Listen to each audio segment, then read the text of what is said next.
Linux Security Part 2. In this nugget, we're going to talk about TCP wrappers, which allow us to restrict access to all the services on our system with just a couple of configuration files. Then we'll talk about PAM, which has to do with authentication for services on our system.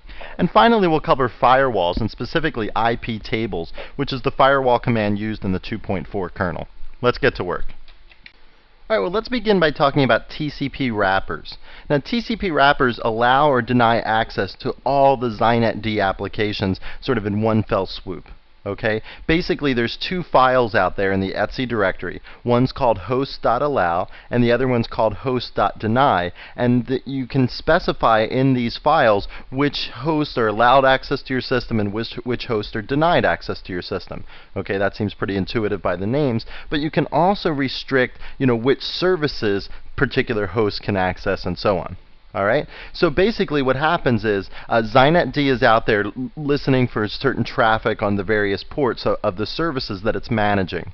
Okay, and it gets some request. Well, the first thing that it does is it passes control over to TCP wrappers, and TCP wrappers, then first the thing it does is it looks for a match found in host.allow.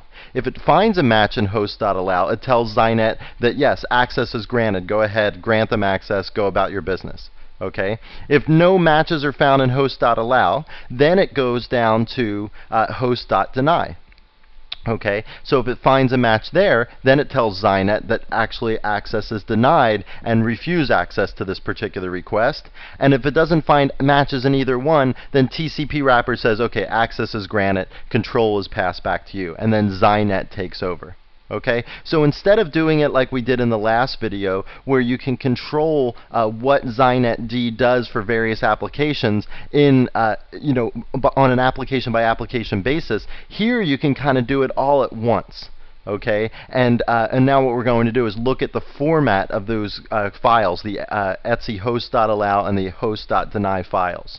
Okay, so each line in each one of these files has a list, okay, a daemon list, followed by a colon, followed by a client list. So let's go over some examples of the kinds of things that you can write in either of these files and talk about what they mean. Okay, so I can say all colon all. What does that do? Well, in host.allow, that allows access to all of the services from all clients. Okay, in host.deny, that would have the exact opposite effect. It would deny access to all of the daemons, all of the services for all of the clients. Okay, now remember though that host.allow is always checked first. So if in host.allow, we allow access to some daemon for some particular client, then that client is passed along and says, okay, access is granted, even if it says all colon all in host.deny. So always remember this little setup here, right? That host.allow is checked first, and if it finds access, it's granted. It doesn't check host.deny at all then. Okay, so you always have to remember that when you're setting these things up. All right, another example here is saying all colon.cbtnuggets.com. All right, well in host.allow, this would say allow access to all of the services for any client in the cbtnuggets.com domain. All right, here we're saying allow access to the telnet service for all clients except those at xyz.com. Okay, so you can see the use of the keyword except here. You can also use the keyword except on the other side of the colon. So I could say, okay, xyz.com has access to all services on my system except for telnet. All right, and then the other way that you can specify, instead of saying like .xyz.com or .cbtnuggets.com, you can specify it this way with the IP address and the net mask. Okay, so here what we're saying is we're allowing access to all services for IP addresses 175.183.14. whatever. Okay, 1 up to 255. That's what this net mask says here. All right, so that's the basic gist of how host.allow and host.deny works, and that works in combination with ZynetD and the kinds of things we learned in the last video. All right, well now let's move on and talk about PAM, which are pluggable authentication modules. We'll talk about what PAM is, why you would use it. We'll talk about how to configure PAM too, and then we'll move out to the Linux screen and actually look at some of this stuff firsthand. Okay, so what is PAM? PAM is a suite of shared libraries that enable the system administrator to choose how various applications perform authentication. All right, why would you use PAM? Well, you would use PAM because it allows you to upgrade the authentication mechanism without touching the application. All right, so let's do a little bit of history here to make all this make sense. All right, back in the day, back in like the 70s or even the 80s when I started using Unix, password management or password authentication was done in this one particular way. Okay, and I don't want to go into all the details of how it was done, but it was done. You typed in your password. It was done. It was shifted around with this special salt thing that they had in your password file. Blah blah blah. It was encrypted, and then you looked at the encrypted password in the etc password file to determine if somebody could log in. Well, that process of using the salt to shift around the numbers and then doing this encryption, that whole process was deemed to be lame. Okay, that it's not all that secure. People figured out ways to break it. Okay, and so what we had to do, right, what people had to do was they had to go in and mess with the application itself, the login application. Okay, so there was some code there, some C code or whatever, that governed the login process. And that code had to be rewritten because we just wanted to change the authentication mechanism. All right. Well, what PAM is allowing us to do is it's allowing us to separate those two. Okay. There's going to be the application and there's going to be the authentication mechanism, but they're different. We just are plugging in the authentication module for some particular application.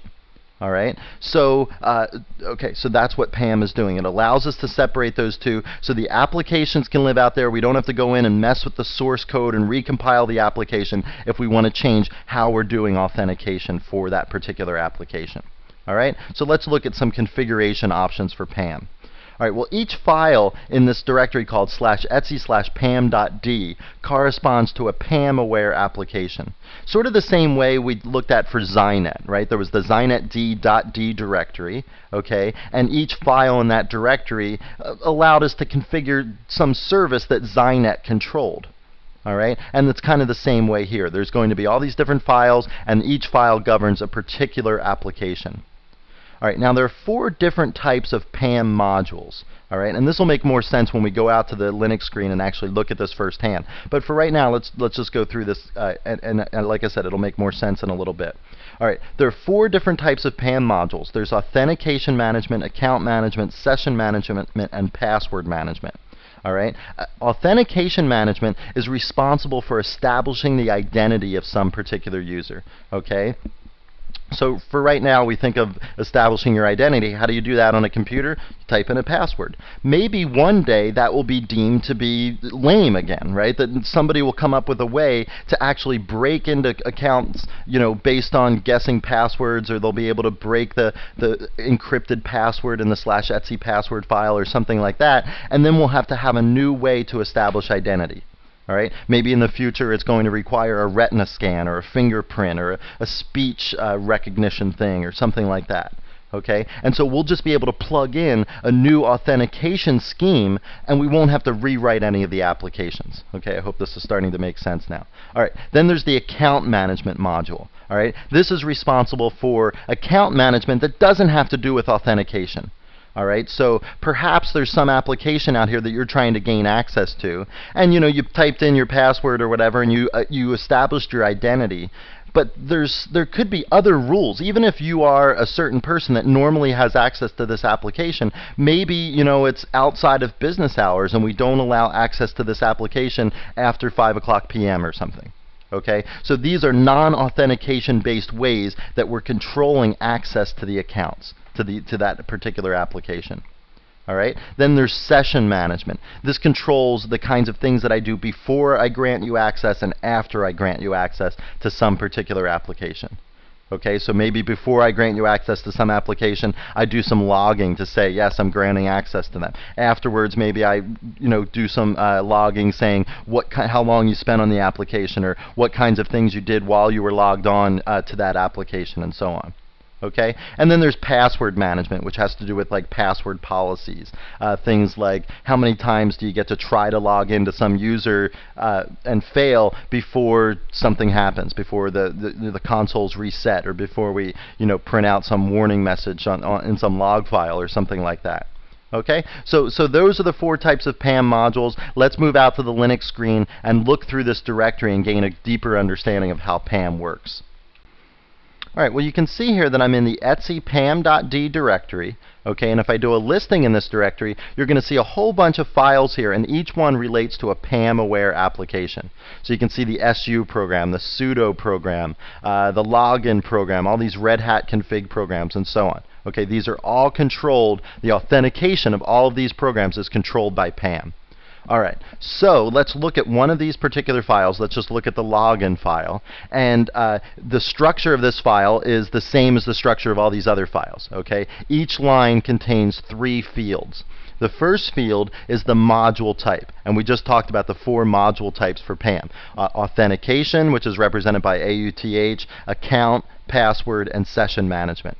Okay. The next field here are control flags. The 4 valid values for control flags are required, requisite, sufficient, and optional. Okay, so that's the 4 different control flags we can use. And then this last field here is the module path. So this is the path to the shared library. All right. Now, okay, so let's talk about this in a little bit abstract terms. This is some test that you have to pass. Okay, what is this test? What is PAM curated.so? What does this mean? We'll talk about that in a minute. But for right now, let's just talk about this as a test that you have to pass. It's required that you pass it, meaning that if you fail this test, you will not be granted access to the thing that login grants you access to, which is the shell. Okay, you will not be granted access to the shell if you fail this test. All right, that's part of the authentication mechanism for the login process. All right. If this said requisite, what this would mean is that, again, if you fail this test, you're not going to gain access to the shell. All right. But requisite is even stronger in that if you fail this test, none of the other tests are even going to be performed. All right, so it's in some sense it's a stronger version of required. What's the difference practically? Well, if it's requisite, maybe you're not even going. If this is so important that this test gets passed, that you don't even want to test these other things. Maybe like the next test or the next things that would happen is you'd prompt for a username and a password. Okay, but if you don't allow remote logins to your particular system or something, then when somebody tries to get into your system remotely, you just fail immediately, and you don't even let them type in a username and a password. And maybe the reason you don't do that is so that people can't be like packet sniffing for valid usernames on your system, and then they can like break in your building and get onto your computers or something. Okay, so you see what I'm trying to get at? That requisite doesn't even go on with the rest of the test. Required will go on with the rest of the tests, and so you need to evaluate for certain circumstances, and I'll show you a manual later that'll help you evaluate that, but you need to evaluate for certain circumstances whether you should be using requisite or required. Basically, the end result is kind of the same from the user's perspective. Okay, they are denied access to the shell. All right, so if it says required, you have to pass that test to go on. If it says sufficient here, then that means if you pass this test and this said sufficient, that would mean that you have sufficient privileges to access the shell. All right, and I don't even have to do any more tests. And then optional, basically just, it doesn't matter. Okay, the test is done, but it doesn't matter whether you pass or fail this test. If you've passed everything else up until this point, then you're going to be granted access to the shell. All right, so that's the 4 things: requisite, required, sufficient, and optional. All right, now let's talk about what these various things mean, these tests that you have to pass. So let's take a look and understand what the libsecurity PAM curated.so module, what it actually does. So what we're going to do here is we're going to go over to this other shell window, and you can see the working directory I'm in for that shell. It's called user share doc / the PAM with the version that of PAM that I'm using /txts. Okay. Now inside of this directory are a bunch of README files, and there's a README file here for each of the modules that you can use with PAM. The one that we were talking about there was PAM_secure_TTY. Okay, just to refresh your memory, let's go back to this window, and you can see it's PAM secure TTY. All right, so that's the file that we want to read. All right, so what I'm going to do here is I'm going to say more readme.pam/secure TTY. Okay, and this is going to tell us what the secure TTY library does for us, what that module does for us. So what it says is it allows root logins only if the user is logging in on a secure terminal. What's a secure terminal? Well, it's defined by the listing in /etsy/secure TTY. Okay? It also makes sure that etc secure TTY is a plain file and is not world writable. It makes sure it's not world writable so that, you know, I couldn't go in there beforehand, put in my terminal that I'm trying to log in on as root, and, you know, gain access to the system that way. Okay, so we're only talking about root logins here, and we're only allowing root logins for terminals that are listed as secure. Okay, now going back to this other window, you can see that that particular module, okay, that test, in other words, is required. All right, so if this is not met, then you will not be gained access to the shell. All right, and notice this module only had to do with root logins. So if you were trying to log in as someone other than root, then it's not an issue, okay, and you're going to pass this test. But if you're trying to log in as root from a non-secure terminal, you're going to fail this test. All right, so you know, this is like a series of doors or series of hoops that you have to pass through. Okay, and if you pass through one, great, but then you still have to pass through this one because this one is also required. You can go and read in the particular directory that we were just in. You can go read what this one does. Okay, now some of the descriptions for these libraries and these modules are a little bit convoluted, especially the ones that have to do with stack, because what ends up happening is you know, the output, whether you pass this test or not, you know, it actually is deferred until you know, it calls some other thing and determines whether you pass that, and if you pass that, then you'll pass this test, and so on. So there's a little bit of a convoluted process here, but this is the kinds of things that PAM can do for you. This is the kinds of ways that you would learn about how to deal with PAM and what kinds of modules are out there for you to use. If we go to another workspace here, I've got a file open here that is the PAM Administrator's Reference Manual. And you can see here the System Administrator's Guide for PAM, and it's got, you know, all sorts of information in it. It's got all about the Linux PAM configuration files, okay, that we were just looking at. It's got a reference guide for all the available modules and when you would use them and that sort of thing, okay? And then it's got some other stuff down at the bottom like bugs and omissions and things like that, okay? So if you need more help with PAM, if you want to learn more about the various modules, you know that you can poke around in that directory that I was just showing you, the etc or the user share doc PAM you know, /texts directory, and you can look at the administrator's guide to learn more about PAM as well. All right, well, now let's talk a little bit about firewall policies. A firewall is what sits between your internal network and the outside world. Okay, so all the information that comes into your internal network from the internet goes through your firewall, and similarly all the information that leaves your internal network and goes out onto the internet also goes through your firewall. And firewalls filter information on a packet-by-packet basis. Okay, so remember that anything that you transmit over the internet, whether it's an email message or some file or whatever, anything that you transmit over the internet gets broken up into these things called packets, and these packets all have the same size. Okay, and what's inside the packet is, you know, a piece of that file that you're transferring, a piece of that file that you're transferring, another piece of that file you're transferring, okay? But there's also some header information in each packet. And the header information that's in each packet is things like the source address, the type of data that's down here in the main part of the packet, the destination address, okay? And this just helps routers out in the internet, you know, determine where to send the packet so it can get to the destination, and it also helps on the other end in reassembling the packets. Okay, there's different commands in the history of Linux that you could use for firewall administration. One is IPFWADM, and this was used in Linux kernel 2.0. IP chains was used in Linux kernel 2.2, and now IP tables is what we use in Linux kernel 2.4. IP chains is still supported in kernel 2.4, but if you're running 2.4, there's no reason why you shouldn't be updating to IP tables, because it is a new and more secure firewall system. Okay, so let's look at the IP tables command.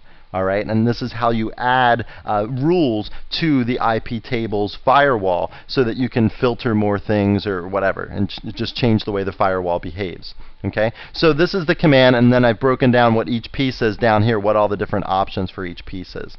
Okay, so the first part is -t table. So what table are you going to refer to? By default, it refers to the filter table.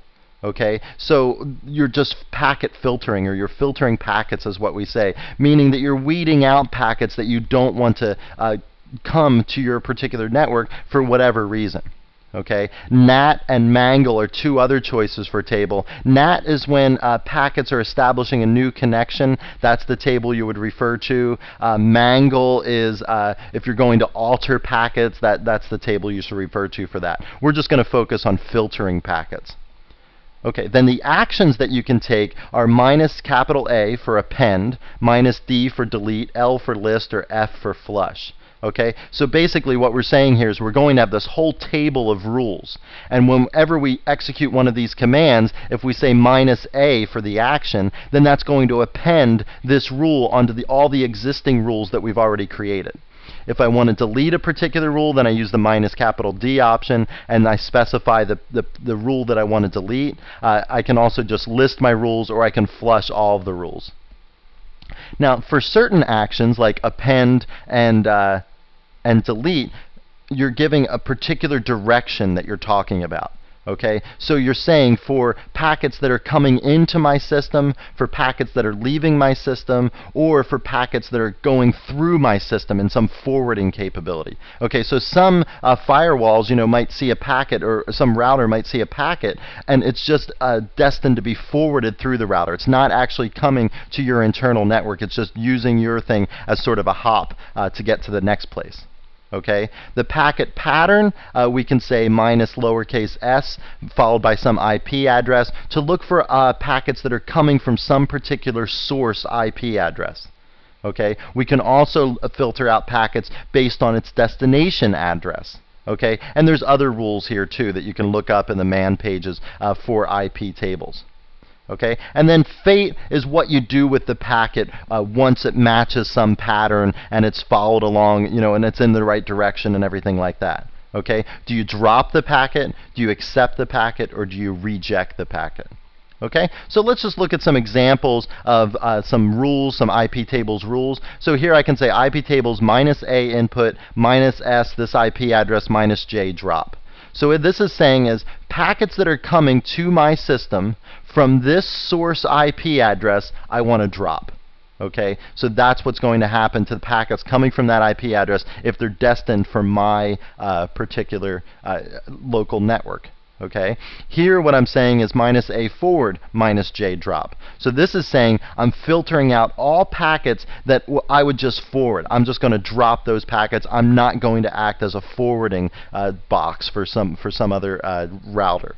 Okay, and then this one here is IP tables minus D, so I'm deleting some rule, and the rule that I'm deleting is this one that I created up here. So here I give the exact same specifications that I gave up there, except I use the minus D option instead of the minus A option, and that would delete that rule from my tables, from my list of options of which I'm filtering packets. Alright, well, it's time to wrap up our second nugget on Linux security, and this is actually the last video in the series, and we're going to wrap up the whole series too. So we started this nugget by talking about TCP wrappers. Now, TCP wrappers gave us a way to allow or deny access to services on our system using the host.allow and host.deny files in the etc directory. And then we talked about pluggable authentication modules. And for the applications that are PAM aware, we saw that we can change the method of the authentication used for those applications without having to do anything like modifying source code or recompiling the source code. And finally, we just talked about firewalls, and I showed you how to use IP tables and gave you some examples of simple packet filtering rules that you could use. And finally, I just wanted to say that, even if this series was 500 videos long, I know there would still be some topic that I wouldn't cover that you might want to know about. But what I've done is that I've given you enough of an exposure to Linux, and I've helped you become capable of digging up information on your own and learning about whatever aspect of Linux you want to. I really do hope you found this series informative, and thanks so much for watching.